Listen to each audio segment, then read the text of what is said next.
Telugu Desam party Mahanadu, hybrid Mahanadu 27, 28 2 రోజులు జరిగింది. దీనిలో కాపు అంశాల గురించి మాట్లాడటానికి జగ్గంపేట శాసనసభ్యులు జ్యోతుల్ నెహ్రూ గారిని పురమాయించినట్టుగా ఉన్నారు. ఆయన కాపుల గురించి మాట్లాడేటటువంటి ప్రయత్నం చేశారు. మధ్యలో 1-2 సార్లు ఆపేయమని వారికి హెచ్చరిక చేసినా అడిగి మరీ టైం తీసుకొని మాట్లాడేటటువంటి ప్రయత్నం చేశారు. ఆయన మాట్లాడినటువంటి వాటిలో అన్ని అసత్యాలు చెప్పేటటువంటి కార్యక్రమం. జగన్మోహన్ రెడ్డి గారి మీద, నా మీద బురద జల్లే కార్యక్రమాలు చేశారు. మొదటిది ఏమిటంటే చంద్రబాబు నాయుడు గారు కాపులకి అద్భుతంగా పనిచేస్తున్నారనేటువంటి మాట చెప్పడానికి పాపం చాలా యాతన పడ్డారు, కానీ అదేమీ అతికినట్టుగా లేదు. చంద్రబాబు నాయుడు గారు కాపులకి ఎంత ద్రోహం చేశారని నేను ప్రత్యేకంగా చెప్పాల్సిన అవసరం లేదు. 2014 సంవత్సరంలో ఎన్నికలకు ముందు నారా చంద్రబాబు నాయుడు గారు కాపుల్లో బీసీల్లో చేరుస్తానని, అది కూడా నిర్ణీత వ్యవధి పెట్టి చేస్తానని ఆయన ఎన్నికల ముందు చెప్పాడు. మేనిఫెస్టోలో కూడా పెట్టారు. మేనిఫెస్టోలో కాపుల సంక్షేమం చూడండి, దానిలో 1, 2, 3 పాయింట్లు పెట్టారు. 3వ పాయింట్ కన్నా 4వ పాయింట్, కాపులకు రిజర్వేషన్ విషయమై ప్రత్యేక కమిషన్ను నియమించి నిర్ణీత కాల వ్యవధిలో బీసీలకు నష్టం జరగకుండా సమస్య పరిష్కరిస్తాను, కాపులకు న్యాయం చేస్తాను అని చెప్పాడు. అంతేకాదు, ఓరల్గా ఏం చెప్పాడంటే వితిన్ 6 monthsలో కాపుల్ని బీసీలో చేర్చే బాధ్యత నాది అని చెప్పాడు. 14 నుంచి ఆయన అధికారంలో ఉన్నంత వరకు 19 వరకు అటు తిప్పి ఇటు తిప్పి గందరగోళం చేశాడు. చివరికి ముద్దగడ పద్మనాభం గారు ఇచ్చిన మాట నిలబెట్టుకోమని ఉద్యమం చేస్తే వారి కుటుంబాన్ని, కాపుల్ని ఇబ్బంది పెట్టారు, అనేకమైన కేసులు పెట్టారు. జ్యోతుల్ నెహ్రూ గారు ఆయన నోరుతో ఏం చెప్తున్నాడో నాకు అర్థం కాల. కాపులకు మెయిల్ చేశారనేటువంటి పద్ధతి. అంతేకాదు, జగన్మోహన్ రెడ్డి గారిని దూషించే కార్యక్రమం చాలా విచిత్రంగా ఉంది కదా. జగన్మోహన్ రెడ్డి గారి గురించి ఏమన్నాడో ఒకసారి చూడండి. 19 ఎన్నికల్లో సాక్షాత్తు మా నియోజకవర్గంలోనే జగన్మోహన్ రెడ్డి కాపులకి రిజర్వేషన్ ఇవ్వడం అన్నది చాలా దారుణం, అన్యాయం, అది జరగదు అని చెప్పేసి చాలా మరి నిర్మోహమాటంగా చెప్పినటువంటి పరిస్థితి చూశారుగా.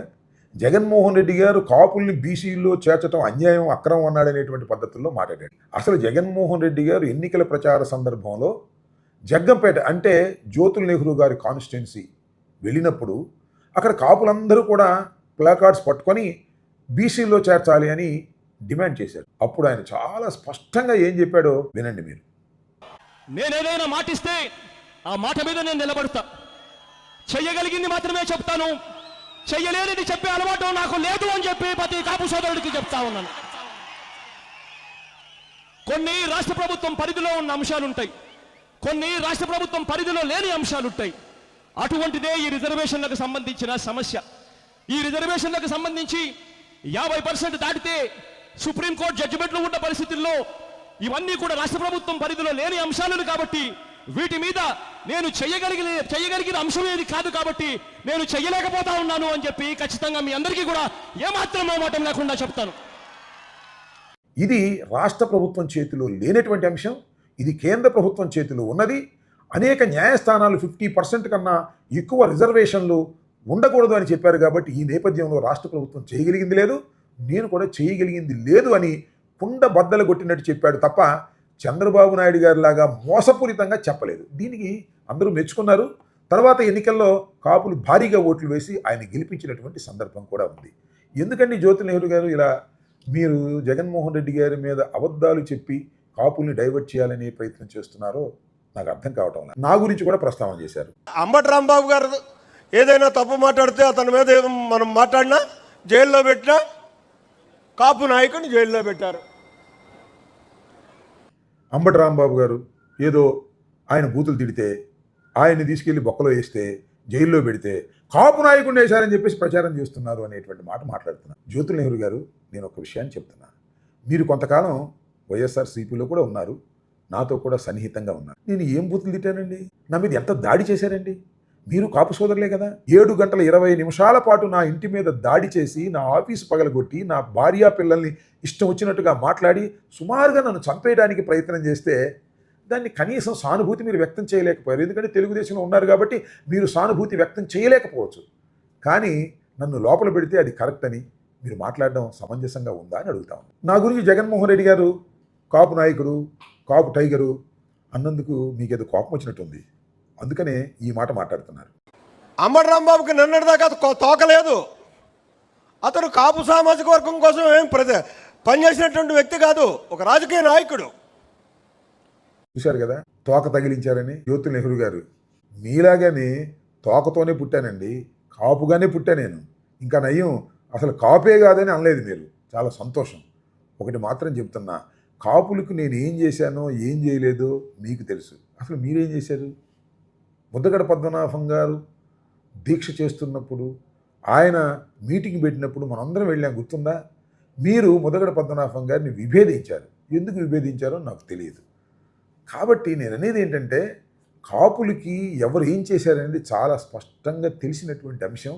మీరేదో నా మీద ఉక్రోషంతోనో లేదా చంద్రబాబు నాయుడు గారితో మెప్పు పొందటం కోసమో ఇలా మాట్లాడడం సమంజసం కాదని మనవి చేస్తున్నాను. నాకు జరిగిన అన్యాయాన్ని మీరు ఖండించకపోయారు. వారి పక్క నుండి మీరు మాట్లాడటం అనేది కాపులు క్షమించేటటువంటి విషయం కాదు. అది మాత్రం మీరు దయచేసి గుర్తుపెట్టుకోవాలని మనవి చేస్తున్నాను. ఏది ఏమైనా ఒకటి చాలా స్పష్టంగా చెప్తున్నా, మహానాడులో కాపుల తరపున మీరు మాట్లాడినటువంటి మాటలన్నీ కూడా సత్యదూరమైన మాటలు. నారా చంద్రబాబు నాయుడు గారిని పొగిడి ఏదో ఒక విధంగా బుట్టలో వేసుకొని మంత్రి స్థానాన్ని పొందవచ్చునని మీరు ఆశిస్తున్నారేమో, కానీ అలాంటి అవకాశాలు మీకు ఇచ్చేటటువంటి పరిస్థితి ఉండదనే విషయాన్ని గుర్తుపెట్టుకోండి. వాస్తవాలు చెప్పేదానికి ప్రయత్నం చేయండి, లేదంటే సైలెంట్గా ఉండండి తప్ప అసత్యాలను ఇంత బ్రహ్మాండంగా మీరు ఆ మహానాడు వేదిక మీద నుంచి మీరు మాట్లాడుతుంటే ప్రజలు మిమ్మల్ని మెచ్చుకోరు, కాపులు అంతకంటే మెచ్చుకోరనే విషయాన్ని దయచేసి గుర్తుపెట్టుకుంటే మంచిది.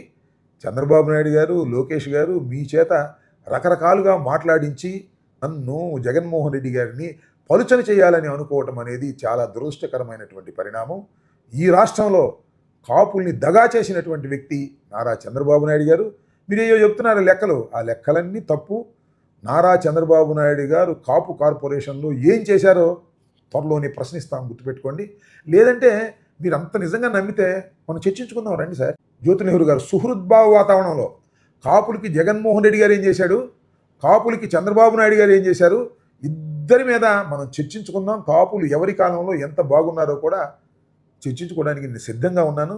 మీరు ఆహ్వానిస్తే చర్చకి నేను వస్తానని కూడా ఈ సందర్భంగా చెప్పదలుచుకున్నాను.